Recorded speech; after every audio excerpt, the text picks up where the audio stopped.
മല എന്ന് പറയുന്നത് 8 കിലോമീറ്റർ നീളവും അതുപോലെ തന്നെ ചിലയിടങ്ങളിലൊക്കെ 2 കിലോമീറ്ററോളം വീതിയുമുണ്ട്. ഇവിടെ നമ്മൾ ശ്രദ്ധിക്കേണ്ട കാര്യം, ഇവിടെ കുറച്ച് ശുഹദാക്കളുണ്ട്. ഒന്ന് ഹംസ റളിയല്ലാഹു അൻഹു. നമുക്കറിയാം, പ്രവാചകന്റെ പിതൃവ്യനായിരുന്ന ഹംസ റളിയല്ലാഹു അൻഹു കൊല്ലപ്പെട്ടത് ഇവിടെ വെച്ചിട്ടായിരുന്നു. ഹിന്ദിനെ, തന്റെ പിതാവിനെയും മറ്റുമൊക്കെ കൊന്നതിന്റെ വാശി തീർക്കാൻ വേണ്ടി വഹ്ശി എന്ന അടിമയെ ചട്ടം കെട്ടിയിട്ട് അവര് കുന്തം, അതായത് വിഷം പുരട്ടിയ കുന്ത പറിച്ചിട്ടാണ് ഹംസ റളിയല്ലാഹു അൻഹുവിനെ കൊലപ്പെടുത്തിയത്. വീരോചിതം തുടക്കത്തിൽ ഹംസ റളിയല്ലാഹു അൻഹു യുദ്ധത്തിൽ സന്നിഹിതനായിരുന്നു. വഹ്ശിക്ക് നല്ലൊരു ഓഫർ കൊടുത്തു. നീ ഹംസയെ കൊന്നു കഴിഞ്ഞാൽ നിന്നെ അടിമത്തത്തിൽ നിന്ന് മോചിപ്പിക്കാം. അതിൽ വശംവദനായിട്ടാണ് ഹംസ റളിയല്ലാഹു അൻഹുവിനെ വഹ്ശി കൊന്നത്. റസൂൽ സല്ലല്ലാഹു അലൈഹി വസല്ലം വഹ്ശി പിന്നീട് മുസ്ലിം ആകുമ്പോൾ വഹ്ശിയോട് പറഞ്ഞ ഒരു അഭ്യർത്ഥന, നീ ഞാനിരിക്കുന്ന സദസ്സുകളിൽ എന്റെ മുന്നിലൂടെ വന്നു പോകരുത്, എനിക്കെന്റെ ഹംസയെ കുറിച്ച് ഓർമ്മ വരുമെന്നാണ്. അപ്പോ ഹംസ റളിയല്ലാഹു അൻഹു പ്രവാചകന്റെ കൂടെ ദഅവത്തിന്റെ കാര്യങ്ങളിലൊക്കെ ഉണ്ടായിരുന്നു എന്ന് മാത്രമല്ല, പ്രവാചകനേക്കാൾ 1-2 വയസ്സിന് മൂത്ത ഒരു സഹോദരൻ കൂടിയായിരുന്നു ഹംസ റളിയല്ലാഹു അൻഹു. അങ്ങനെ ഹംസ റളിയല്ലാഹു അൻഹു കൊല്ലപ്പെട്ട് കഴിഞ്ഞിട്ട് ഹിന്ദ് ഹംസയുടെ മൃതശരീരത്തിന്റെ അടുക്കലേക്ക് വന്ന് മാറിടം പിച്ചു ചീന്തിയിട്ട് അതിൽ നിന്ന് പച്ചക്കരളെടുത്ത് കടിച്ചു തുപ്പി എന്നുള്ളത് ചരിത്രം നമുക്ക് സാക്ഷ്യം പറയുന്ന കാര്യമാണ്. അതുപോലെ തന്നെ ഹംസ റളിയല്ലാഹു അൻഹുവിന്റെ കൂടെ ഉണ്ടായിരുന്ന മറ്റൊരു സഹാബി കൂടി ചരിത്രത്തിൽ കാണാൻ സാധിക്കുന്നുണ്ട്. അബ്ദുല്ലാഹിബ്നു ജഹ്ഷ് റളിയല്ലാഹു അൻഹു ആണ്. ഈ ഹംസയെയും അബ്ദുല്ലാഹിബ്നു ജഹ്ഷിനെയും ഇപ്പൊ നിങ്ങൾ അവിടെ കാണുന്നുണ്ട്, ആ ഭാഗത്ത് ഒരേ ഖബറിലാണ് ഖബറടക്കിയത് എന്ന് കാണാൻ കഴിയുന്നുണ്ട്.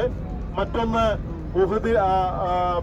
മദീനയിലെ ഗുരുനാഥനായി അറിയപ്പെട്ട മുസ്അബ് ബിൻ ഉമൈർ റളിയല്ലാഹു അൻഹു കൊല്ലപ്പെട്ടത് ഇവിടെ വെച്ചിട്ടാണ്.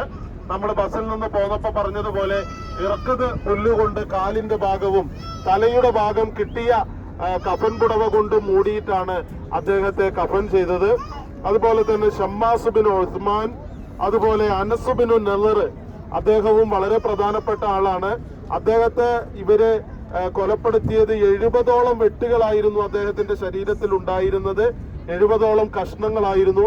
അദ്ദേഹത്തിന്റെ സഹോദരിക്ക് മാത്രമാണ് അദ്ദേഹത്തിന്റെ മൃതദേഹമാണ് എന്ന് തിരിച്ചറിയാൻ കഴിഞ്ഞത് എന്ന് നമുക്ക് കാണാൻ കഴിയുന്നു.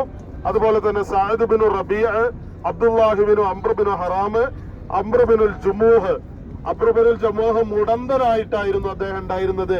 യുദ്ധത്തിന് വരുമ്പോ തന്നെ അദ്ദേഹം പറഞ്ഞത്, അദ്ദേഹത്തിന്റെ ആഗ്രഹം, ഇങ്ങനെ മുടന്തനായി എനിക്ക് സ്വർഗത്തിൽ കടക്കണമെന്നാണ് എന്റെ ആഗ്രഹം എന്ന് പറഞ്ഞ് വീരോചിതം പോരാടിയ അംർ ബിനു ജുമൂഹ് ഈ രണാങ്കണത്തിൽ വെച്ചിട്ടാണ് മരണപ്പെട്ടത്.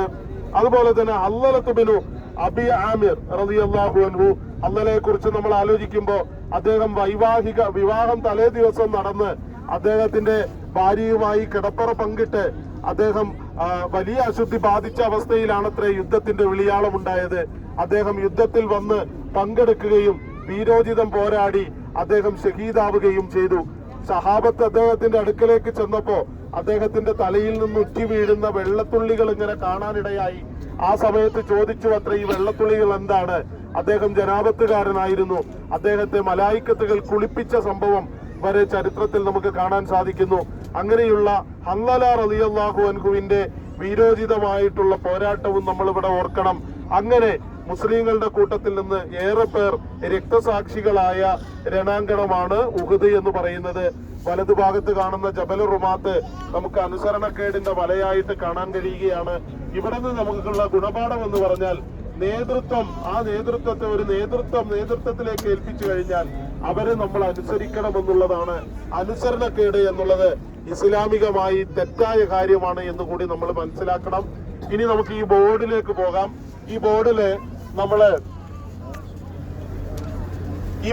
നമ്മള് എടുക്കേണ്ട കാര്യം, തശ്റഉ സിയാറത്തുൽ ഖുബൂരി ഇഖ്തിദാഅൻ ബിൻ നബി സല്ലല്ലാഹു അലൈഹി വസല്ലം മിൻ ഗൈരി ശദ്ദി റിഹാലി ഇലൈഹാ തുശ്റഉ സിയാറ ലിഅംറൈൻ. അതായത് ഈ സിയാറത്തുൽ ഖുബൂർ എന്നുള്ളത് മതവിധിയാക്കപ്പെട്ടിട്ടുണ്ട് നബി സല്ലല്ലാഹു അലൈഹി വസല്ലമയിൽ നിന്ന് എന്നുള്ളതാണ്. എന്നാൽ 2 കാര്യങ്ങൾ നമ്മള് ഈ സിയാറത്ത് ചെയ്യുന്ന സമയത്ത് ശ്രദ്ധിക്കണം. ഒന്ന്, ഖബറിൽ കിടക്കുന്ന ആളുകൾക്ക് നമ്മൾ സലാം പറയണം, അവർക്ക് വേണ്ടി പ്രാർത്ഥിക്കണം. ഒന്നാമത്തെ കാര്യം, വകാന നബി സല്ലല്ലാഹു അലൈഹി വസല്ലം യഖൂൽ നബി സല്ലല്ലാഹു അലൈഹി വസല്ലം പറയുന്നത് ഇപ്രകാരമായിരുന്നു. നമുക്കതൊന്ന് പറയാം.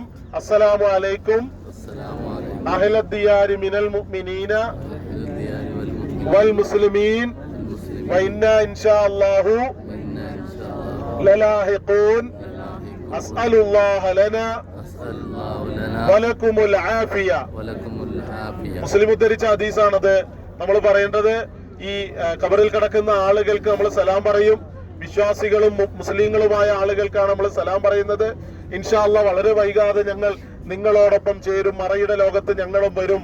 അതുപോലെ തന്നെ അള്ളാഹു ഞങ്ങൾക്കും ആ മറഞ്ഞ ലോകത്ത് നിങ്ങൾക്കും സൗഖ്യം നൽകുമാറാകട്ടെ എന്ന പ്രാർത്ഥന നമ്മൾ പ്രാർത്ഥിക്കുന്നത് സുന്നത്താണ് എന്ന് ഒന്നാമത്തെ കാര്യം റസൂല് പഠിപ്പിച്ചിരിക്കുകയാണ്.